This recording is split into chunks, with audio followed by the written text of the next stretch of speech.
Welcome to episode 602 of Salsidoparanormal. I'm your host, James Salsido, and tonight we are continuing our book review of Orpheus, Mythos of the World by Padraic. As always, you can find all episodes of the show along with links to social media and other ways to contact me at the podcast page, and that is salsidoparanormal.podbean.com. That's SALSIDO paranormal.podbean.com. Always happy to hear from you all, whether you have comments or questions or topic suggestions, or accounts of paranormal experiences, whether they're your own or from others that you trust. Happy to either read those on the show or have you join me here to talk about them. Thank you all for listening, whether you are here for the live streams on Discord, or if you listen to the podcast or YouTube feeds, or on the Troubled Minds Radio Network, KUAP, Digital Broadcasting. There you can hear replays of 2 episodes of the show every night at 6 p.m. Pacific, 9 p.m. Eastern, right before Troubled Minds Radio comes on. And as always, I want to thank Michael Strange, host of Troubled Minds Radio, for having me on the network and putting all my shows up there. If you'd like to support the show, there are some different ways to do that. You can always share the show with others and rate and review it on your favorite podcast platform. You can also find books I've written over on Amazon, paranormal fiction and nonfiction. And you can also sign up for the Patreon page, where you will get 2 extra episodes of the show every week of true paranormal stories from the web. And that is for all paid membership levels there. You can also just make one-time donations through PayPal. Support is never expected, but always appreciated, as there are expenses in making these shows and the other projects that are associated with them, from research material to equipment to travel expenses in some cases. So, getting back to this review here of this book, the way it works is I get AI to summarize everything, and then I read the summaries, and we talk about them here on the show. So, going on with that, we are in the middle of the a section on Irish folklore. So let me get back to the document here, and we'll go from there. Let's see. So, getting back to this here, this next section is the death of Conaire Mór, the King of Ireland. It says, after King Etersel, Eterscel, died, a diviner ate a sacrificed bull and saw a man with a sling would be the next king. Prince Conaire, I'm not sure if I'm saying it right, Conaire, Conaire, playing by the Liffey, Liffey, possibly a water, body of water there, chased strange birds that turned into men. Their leader, Nemglan, Nemglan, revealed Conaire's true parentage. Conaire's mother, Kella, MESS,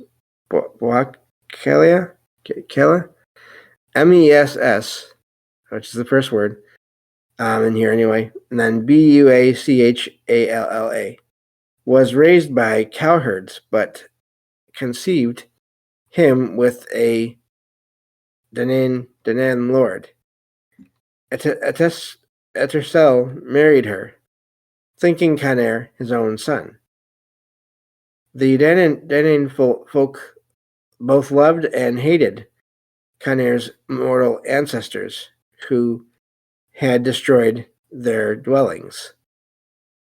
Nemglan gave Conaire a list of geis, which are prohibitions, apparently, to avoid the Danann's vengeance, and that's Danaa, and actually there's 3 A's there, 2 A's in other parts. So Conaire went to Tara with a sling to fulfill the prophecy. He became a splendid, noble, gentle king under whom Ireland prospered. Conair's Geis, right, and that's Geise, included not permitting any kind of basically violence against women, which is good. Going out on a ninth night from Tara, that's interesting. Going right around Tara or left around Bregia, Bregia, hunting Cerna's beasts, and or letting 3 reds precede him to a red's house, or allowing a lone woman in after sunset. So all these different things that some seem like they're good policy, others are different and don't make a ton of sense in a way. Unless I'm sure you are from those areas and those times, and then it probably makes complete sense. Conair's foster brothers were breaking his peace. He banished them, and they joined the an outlaw raiding group that was raiding Britain, and then they turned to Ireland.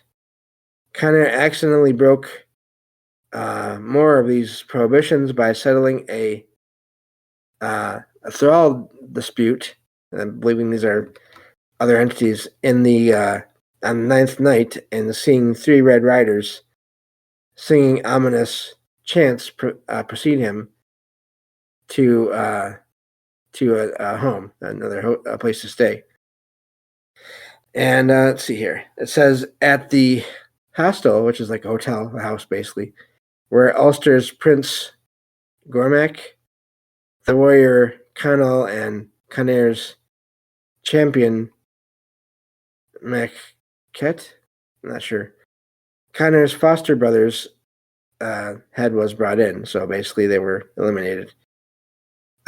These reavers or raiders attacked apparently, and more of Conair's gates were broken. Again, it's going back to these things that he was not supposed to do or allow to happen. And a lone woman entered the hostel, and their appearance of ominous supernatural figures. The hostel burned when its door was, river was diverted. So it says Conall, Cormac, and others fought valiantly, but were lured away by Denan Pipers, angry over past destruction of their dwelling. So basically, seems like this is a sort of vengeance and destroying of another home for the previous destruction of other homes. Maquette sought water for the dying Conair. The rivers and lakes hid, but he finally brought some water, a drink. But by the time Conair had died, but he still somehow, even after death, praised Maquette's valor. So even though basically he'd been, again, according to these mythologies here, had been decapitated, he was still able to speak and through some supernatural means there. Maquette saved Conair's son as the hostel burned, and the pipers chanted of how ancient enchantments had destroyed the company, allowing them to return to the land of the ever living. So that's quite the mix of paranormal entities there, and sort of things that this king was told to do or not to do. And it seems like it all sort of fell apart thanks to a whole series of events, which seems to happen in a lot of these accounts. I've heard that before. I feel like in folklore and other sort of mythology and just stories, don't do these things or let these things happen, or things will not work out well. And then even when the main character, the main people or entities in the story do their best, things still end up going a certain way. And yeah, things don't work out. So moving on to the next section here. Let's see. This is the voyage of Bran to the land of immortals. So again, you have these different parts of the world still have all these different sort of levels of reality where these different entities exist and have abilities such as immortality plus others. Let's see here. So this first paragraph here says Prince Bran, or Brian, I'm not sure, held a feast in his closed royal house. A strange, beautiful woman appeared, holding a fragrant, flowering branch.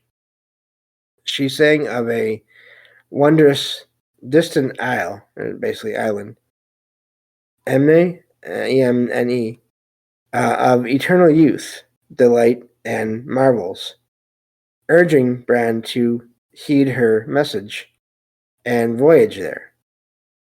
The next day, enchanting music surrounded Bran. He slept on a mound and dreamt of the woman telling him to ready his ship and sail to the isle she had mentioned. Bran set out with 27 men, each group of 9 apparently, led by one of his foster brothers. So again, you have that. I wonder what the significance of that is. Sort of these major figures, and they have brothers that are not exactly biological, but they're connected still.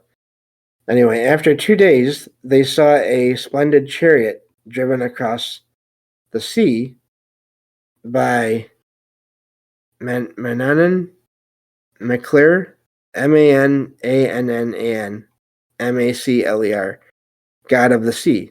So that's amazing. All these different places still have these entities that are in charge of these different parts of the world or elements of the world. Mananan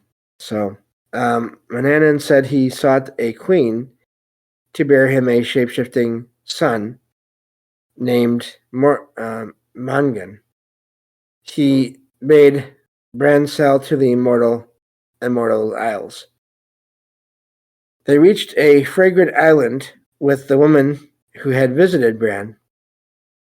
She drew the ship to shore with a magic thread so they could land. So that's amazing. That's sounds like a magical cord or rope of some kind there. The mariners paired with the island woman, of course, as these stories will go. Accounts will go. The queen sang to Bran of the island's eternal wonders and beauty, one of 50 such isles. So there's many of these islands.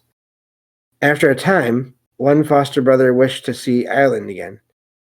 Bran asked the queen's permission to sail in sight of Ireland. She consented, but warned them not to land. They passed the Isle of Merriment, where one foster brother joined the laughing crowd and would not return. They sailed on to Ireland. People on shore did not recognize Bran, saying he was only known from old stories. What do we have here? Time travel. Or at least alteration or different passage of time here. The homesick foster brother leapt ashore, but crumbled to dust on landing. See, there we go. Bran told the wandering people his tale. And of course, he's still on the ship. The learned wrote down the queen's chants. Bidding farewell, Bran sailed back to Emne, never to be heard from again. So it sounds like he and the people that were also on this boat, because they did not land, because they didn't set foot on the island again, they survived as these somewhat immortal entities outside of time. And when they got back again, like I said, no one, apparently a lot of time had passed because no one knew of this king, this character, as if he'd been gone for decades, centuries, who knows for sure. So that's an amazing one there. So yeah, and I feel like I've heard similar accounts before, other bits of mythology here and there. I've been trying to listen to these kinds of. I've been listening to things about these topics here for a while, here and there, whenever I can find anything decent and remember to do so. The rest of the time, sort of listening to other more directly paranormal kind of things here about present experiences, but I try to always get in some mythology when I can. And I feel like I've heard of similar accounts to this before. So moving on to the next section here.